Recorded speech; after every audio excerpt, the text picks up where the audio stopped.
आज की तारीख में पैसा सब कुछ है। अगर आपके पास पैसा है तो आप अपनी तबीयत भी अफोर्ड कर सकते हैं। अगर आपके पास पैसा नहीं है तो आप इलाज तक अफोर्ड नहीं कर सकते। तो अगर आपकी तबीयत तक आपके साथ पैसे के बगैर नहीं है तो रिश्तेदारों से, दोस्तों से क्या उम्मीद रखना। तो पैसा सब कुछ है आज की तारीख में। आपके पास पैसा है तो आपके पास परिवार है, आपके पास पैसा है तो आपके पास बच्चे हैं, माँ बाप हैं, पैसा है तो पढ़ाई है, पैसा है तो खाना है, पैसा है तो परिवार है, पैसा है तो सब कुछ है। पैसा नहीं आपकी दो कौड़ी की इज्जत नहीं है। जी हाँ, मेरे ट्रेडर पापा घर पे बैठते, बस घर पे बैठे बैठे सट्टा। अगर एक दिन में स्टॉक मार्केट बंद हो गया ना तो तुम सबके मम्मी पापा घर पे बैठ जाएंगे, है ना पापा? और आंटी क्या कर रही थी आप?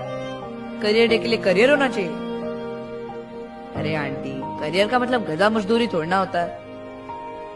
All the best Aryan. और यहाँ पे किसके मम्मी पापा को सिंगापुर का कैपिटल पता है?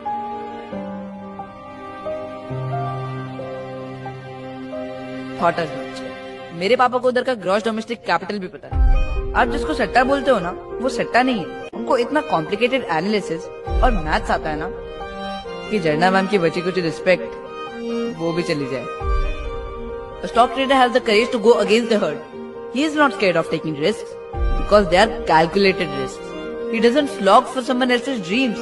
He earns by himself for himself. Himself ही है, खुद मुझे तो कुछ देते नहीं। तो सोच लो, जो सोचना है ट्रेडर्स के बारे में वो तो मत घर बैठे बैठे आप ही की कंपनी से आपसे ज्यादा कमा रहे हैं। तो कैसे नहीं, लॉजिक से, क्योंकि ट्रेडिंग सट्टा नहीं साइंस है। और बाय द वे, सिंगापुर का कैपिटल सिंगापुर ही है। तुम जानते हो इस दुनिया का सबसे पावरफुल वर्ड क्या है? स्ट्रगल। पूरे 8 अक्षर का शब्द है, पर इसकी गहराइयों में जाओगे तो इसके हजारों मतलब निकलेंगे। किसी के लिए प्यार स्ट्रगल है तो किसी के लिए घर, किसी के लिए कार लेना स्ट्रगल है तो किसी के लिए पैसे कमाना। सभी के अपने अपने स्ट्रगल स्टोरी है। तुमने सुना होगा ना, भगवान कष्ट भी उसे ही देता है जिसमें सहन करने की क्षमता होती है। तो मान लो भगवान तुम्हारा टेस्ट ले रहे हैं।